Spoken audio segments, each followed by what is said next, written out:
السلام عليكم ورحمة الله وبركاته. الحمد لله رب العالمين والعاقبة للمتقين، والصلاة والسلام على أشرف الأنبياء والمرسلين نبينا محمد وعلى آله وصحبه أجمعين ومن تبعهم بإحسان إلى يوم الدين، أما بعد. فقال الله عز وجل: أعوذ بالله من الشيطان الرجيم. إن الذين آمنوا وعملوا الصالحات وأقاموا الصلاة وآتوا الزكاة لهم أجرهم عند ربهم ولا خوف عليهم ولا هم يحزنون. سورة البقرہ کی آیت نمبر 277 ابھی آپ کے سامنے تلاوت کی گئی ہے۔ اللہ تبارک و تعالیٰ فرماتا ہے: ان الذین آمنوا وعملوا الصالحات، بے شک جو لوگ ایمان لائے اور عمل صالح کیے، نیک اعمال کیے، وَأَقَامُوا الصَّلَاةَ وَآتُوا الزَّكَاةَ، اور نماز قائم کیے اور زکوٰۃ ادا کیے، نماز اور زکوٰۃ کی پابندی کی، لَهُمْ أَجْرُهُمْ عِنْدَ رَبِّهِمْ، تو ان کا اجر ان کے رب کے پاس ہے۔ لَهُمْ أَجْرُهُمْ عِنْدَ رَبِّهِمْ، ان کا اجر، ثواب، بدلہ ان کے رب کے پاس ہے۔ وَلَا خَوْفٌ عَلَيْهِمْ وَلَا هُمْ يَحْزَنُونَ، انہیں کوئی خوف نہیں اور نہ وہ لوگ رنجیدہ ہوں گے، غمگین ہوں گے۔ یہاں اللہ رب العالمین نے ایمان اور عمل صالح کی فضیلت بیان کی ہے، اور جو لوگ اپنے مالوں کی زکوٰۃ نکالتے ہیں، مال خرچ کرتے ہیں، مال کا حق ادا کرتے ہیں، ان کی بھی فضیلت بیان کی گئی ہے۔ ایمان اور عمل صالح، اس کی فضیلت بیان کی گئی ہے۔ اس سے پہلے کی آیتوں میں اللہ رب العالمین نے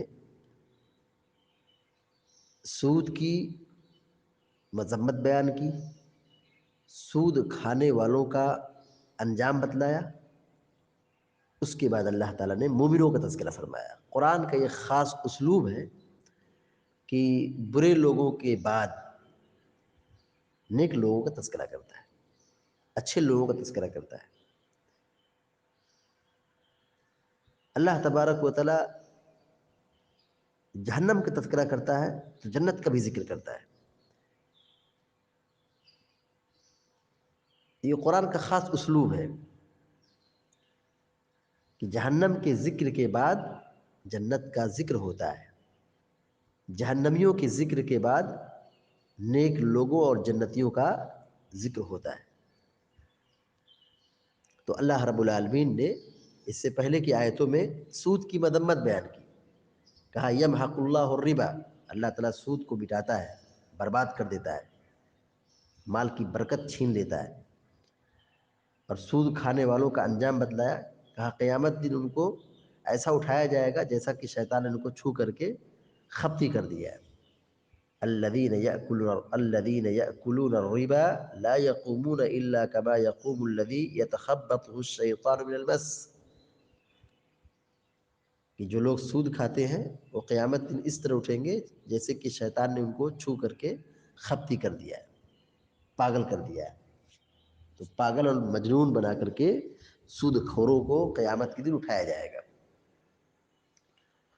اور پھر اللہ رب العالمین نے کہا فمن جاءہ موعظۃ من ربہ فانتہی فلہ ما سلف وامرہ الی اللہ ومن عاد فاولئک اصحاب النار ومن عاد فاولئک اصحاب النار، کہا جس کے پاس نصیحت آ گئی، اللہ کا فرمان آ گیا،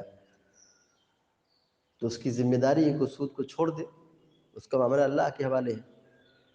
لیکن جو جان بوجھ کر کے سود کی طرف دوبارہ لوٹ رہا ہے، سود خوری میں پھر مبتلا ہو رہا ہے، سود کھانا حرام ہے جانتا ہے لیکن پھر مال کی محبت میں بالکل گرفتار ہو گیا ہے اور دوبارہ سود کی طرف لوٹ رہا ہے، سود کھا رہا ہے، اللہ تعالیٰ کہتا ہے وَمَنْ عَادَ فَأُولَٰئِكَ أَصْحَابُ النَّارِ، جو سود کھائے اس کا ٹھکانہ ہمیشہ ہمیشہ کے لیے جہنم ہے۔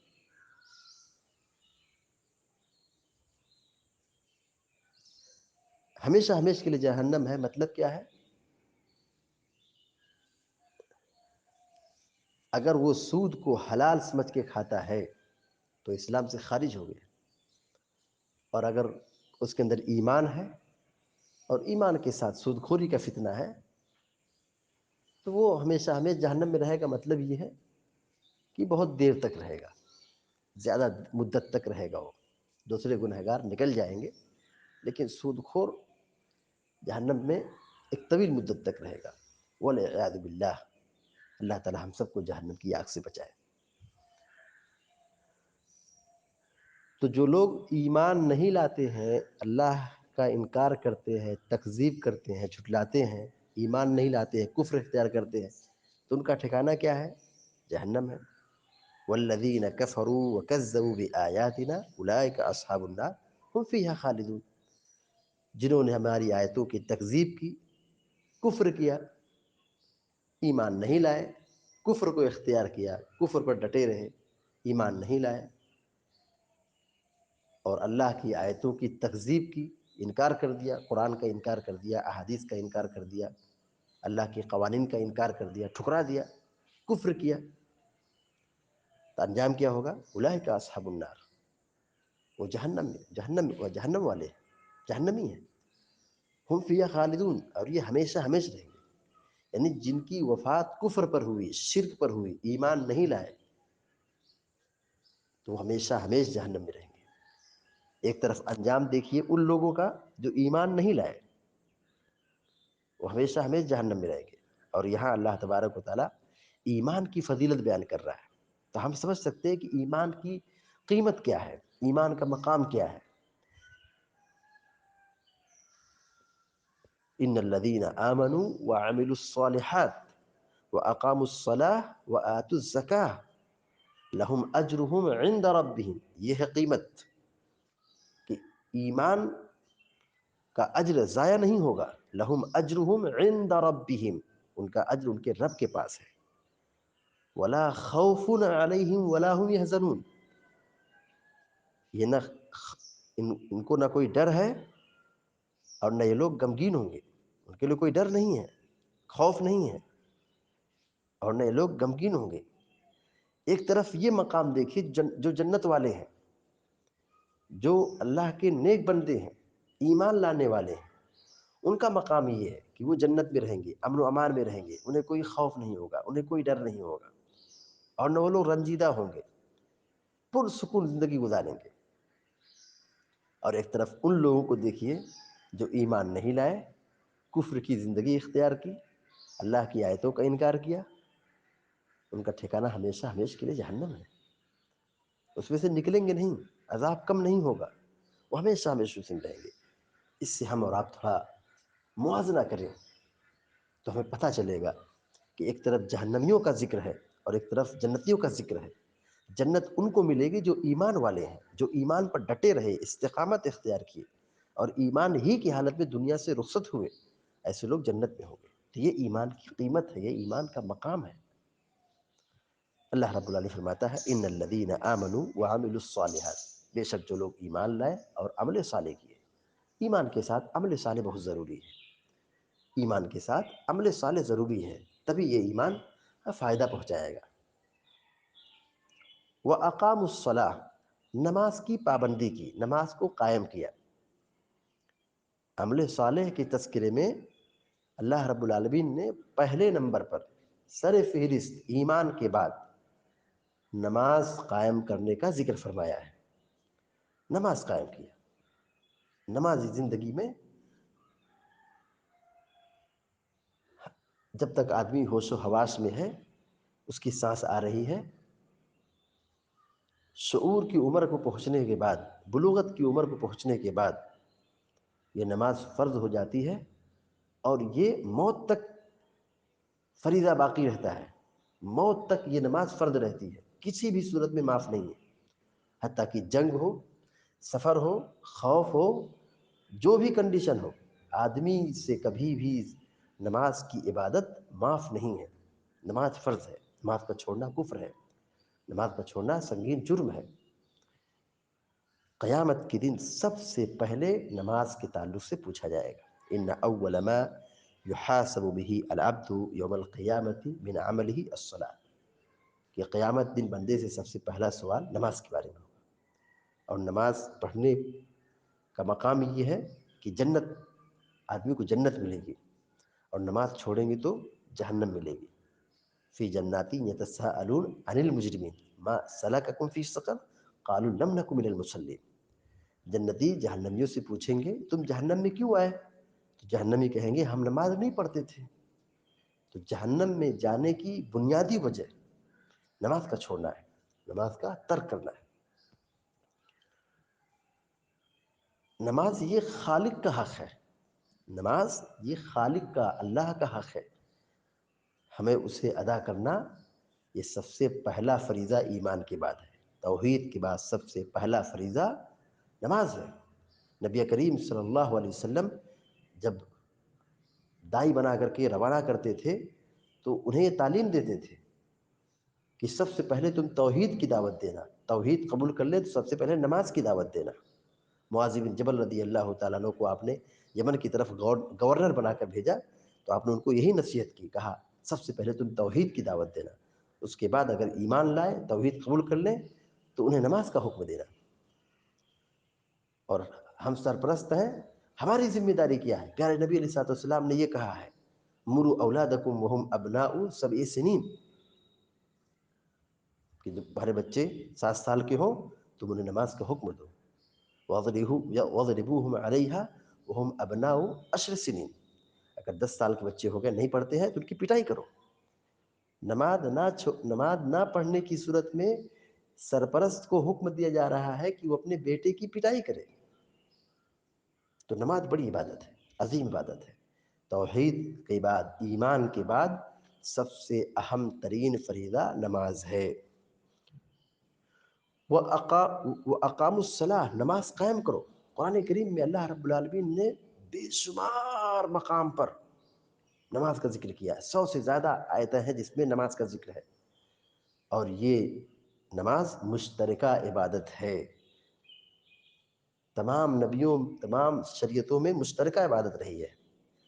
ہر نبی نے اپنی قوم کو نماز کی تعلیم دی۔ یہ الگ بات ہے کہ اس کے پڑھنے کا انداز، طریقہ، کیفیت، صفت کچھ مختلف رہی ہوگی، لیکن یہ تمام شریعتوں میں مشترکہ عبادت رہی ہے۔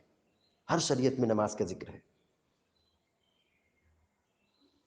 ابراہیم علیہ السلام کی شریعت میں نماز کا ذکر ہے، اسماعیل علیہ السلام کی شریعت میں نماز کا ذکر ہے، موسیٰ علیہ السلام کی شریعت میں نماز کا ذکر ہے، یحییٰ اور زکریا علیہ السلام کی شریعت میں نماز کا ذکر ہے۔ پچھلی شریعتوں میں آپ ان کو پڑھیں، دیکھیں، جائزہ لیں تو نماز کا ذکر ملتا ہے۔ تو نماز یہ مشترکہ عبادت ہے پچھلی شریعتوں میں۔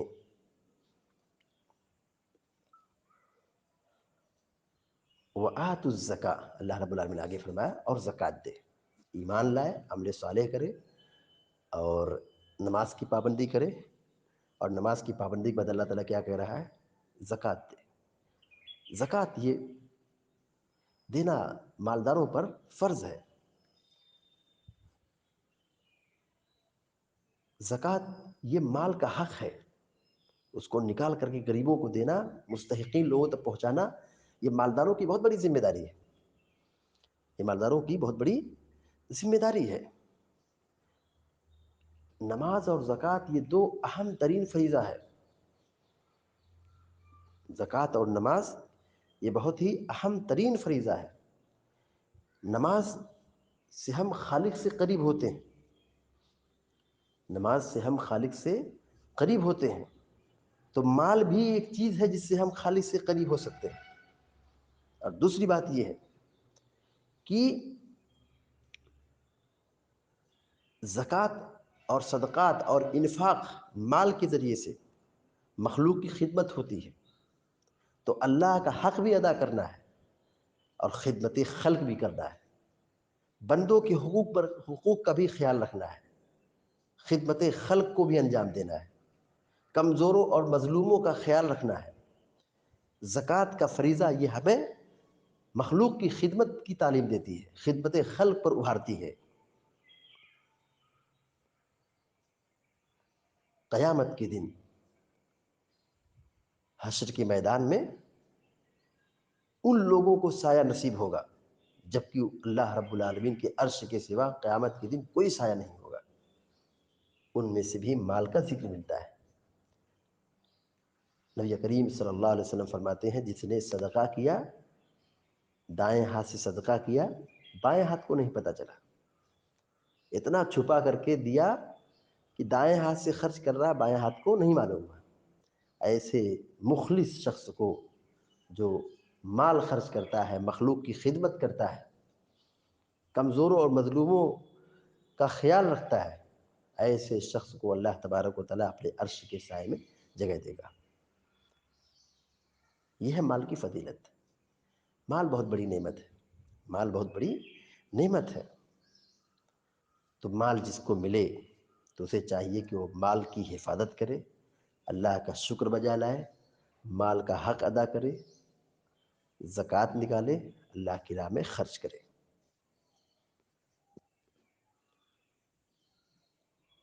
آدمی نماز اور زکوٰۃ کی پابندی کر رہا ہے، نماز اور زکوٰۃ کی پابندی کر رہا ہے، کیا مقام ہے؟ لہم اجرہم عند ربہم، ان کا اجر ان کے رب کے پاس ہے۔ ولا خوف علیہم ولا هم یحزنون، انہیں کوئی خوف اور کوئی غم اور ٹینشن نہیں ہے۔ نبی کریم صلی اللہ علیہ وسلم کے پاس ایک آدمی آئے دیہات سے، انہوں نے کہا اللہ کے رسول صلی اللہ علیہ وسلم مجھے کوئی ایسا کام بتائیے کہ جس کی وجہ سے میں جنت میں چلا جاؤں، جنت میں لے جانے والا عمل مجھے بتائیے۔ نبی کریم صلی اللہ علیہ وسلم نے کہا کہ تم اللہ کی عبادت کرو، شرک نہ کرو، نماز فرض نماز کی پابندی کرو، زکوٰۃ کی پابندی کرو، زکوٰۃ دو، روزہ رکھو رمضان کا روزہ رکھو۔ اتنی بات آپ نے بیان فرمائی۔ وہ صحابی کہتے ہیں کہ اللہ کی قسم، کہتے ہیں اللہ کی قسم میں اس میں نہ کچھ کم کروں گا نہ اس میں کچھ زیادہ کروں گا۔ جب وہ آدمی جانے لگے، پیارے نبی علیہ الصلوۃ والسلام نے کہا دیکھو جنتی آدمی جا رہا ہے۔ نماز اور زکوٰۃ کی پابندی پر جنت کی بشارت دی ہے، اور ہماری زندگی میں نہ نماز کی پابندی ہے نہ زکوٰۃ کی پابندی ہے۔ مسجدیں ویران ہو رہی ہیں، مسجدیں غیروں کے قبضے میں جا رہی ہیں، مسلمانوں کو کوئی فکر نہیں، ہم مسلمانوں کو کوئی فکر نہیں۔ نماز اور زکوٰۃ کی پابندی پر جنت کی بشارت ہے۔ نماز کی پابندی پر کتنی بڑی بشارت ہے؟ اللہ کے نبی علیہ الصلوۃ والسلام فرماتے ہیں وَرَجُلٌ قَلْبُهُ مُعَلَّقٌ بِالْمَسَاجِدِ، ایسے شخص کو قیامت کے دن حشر کے میدان میں جہاں کوئی سایہ نہیں ہوگا، اللہ تعالیٰ اس کو سایہ عطا کرے گا۔ کس کو؟ جس کا دل مسجد سے جڑا ہوا ہو، مسجد سے بالکل لگا ہوا ہو، وہ مسجد کو آباد کرتا ہے، مسجد آتا ہے جاتا ہے، مسجد کے حقوق کا خیال رکھتا ہے، مسجد کے آداب کا خیال رکھتا ہے، مسجد کی ذمہ داری کو اٹھاتا ہے۔ تو ایسا شخص جس کا دل مسجد سے لگا ہوا ہو تو وہ قیامت دن اللہ تعالیٰ کے عرش کے سائے میں ہوگا۔ جو اللہ کے گھر کی حفاظت کرے، گھر کو آباد کرے، اللہ تعالیٰ اس کی آخرت کو آباد کرتا ہے۔ تو یہاں اس آیت میں اللہ رب العالمین نے ایمان اور عمل صالح کی فضیلت بیان کی ہے، نماز اور زکوٰۃ کی فضیلت ادا کی ہے۔ تو ہمیں مال کمانا چاہیے، تجارت کرنا چاہیے، مالدار بننا چاہیے، اسلام کا یہ حکم ہے، اور مال کی زکوٰۃ بھی ادا کرنا چاہیے۔ اللہ تعالیٰ سے دعا ہے کہ اللہ تعالیٰ ہم سب کو آپ سب کو نیک عمل کی توفیق عطا فرمائے، آمین یا رب العالمین۔ وصلی اللہ علی نبینا محمد وسلم تسلیما کثیرا، والسلام علیکم ورحمۃ اللہ وبرکاتہ۔